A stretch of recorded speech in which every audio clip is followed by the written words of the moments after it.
ఈరోజు సికింద్రాబాద్ పార్లమెంట్ నియోజకవర్గంలోని వివిధ అభివృద్ధి కార్యక్రమాలకు ఈరోజు భూమి పూజ చేయడం జరిగింది. ముందుగా ఖైరతాబాద్ అసెంబ్లీ హిమాయత్నగర్ డివిజన్లోని బగ్గీఖానాలో ఒక కమ్యూనిటీ హాల్ పూర్తయింది. దాన్ని పనులు పరిశీలించడానికి వెళ్ళాను.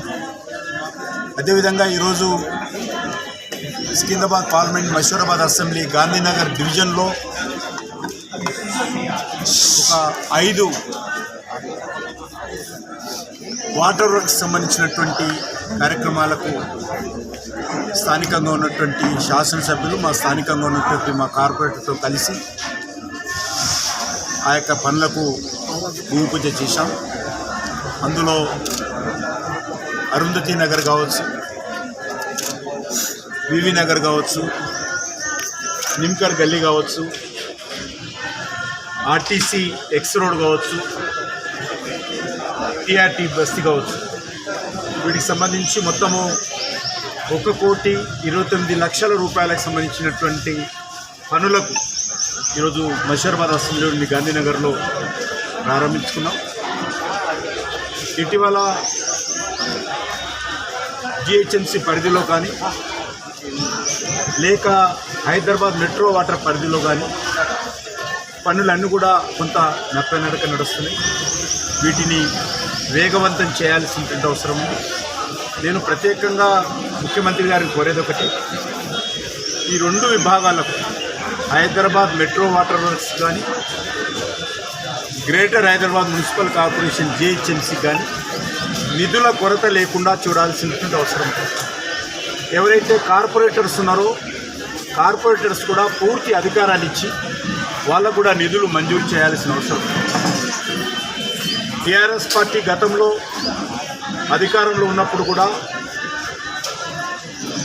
మరి వాళ్ళ పార్టీకి సంబంధించినటువంటి అభ్యర్థి మేయర్ ఉన్నప్పటికీ కూడా కార్పొరేటర్స్ను పూర్తిగా పక్కన పెట్టడం జరిగింది. ఎమ్మెల్యేలతోటే నిధులు కేటాయించేటువంటి మరి కార్పొరేటర్స్ను మరి ఏ రకంగా కూడా ప్రాధాన్యత ఇవ్వకుండా నిర్లక్ష్యం చేయడం జరిగింది.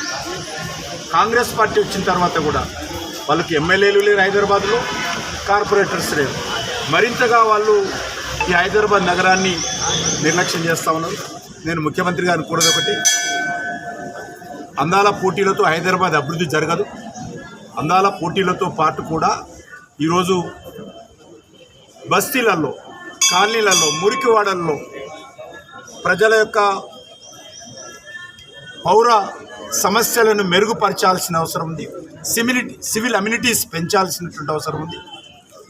ఈరోజు హైదరాబాద్లో తెలంగాణ రాష్ట్రానికి సంబంధించి నేను గతంలో కూడా అనేకసార్లు చెప్పడం జరిగింది, 70% రెవెన్యూ హైదరాబాద్ నుంచి వస్తున్నప్పుడు కూడా హైదరాబాద్లో నివసించేటువంటి ప్రజల పట్ల వాళ్ళకు కావలసినటువంటి బస్తీలలో, స్లమ్స్లలో, వివిధ కాలనీలలో కావలసినటువంటి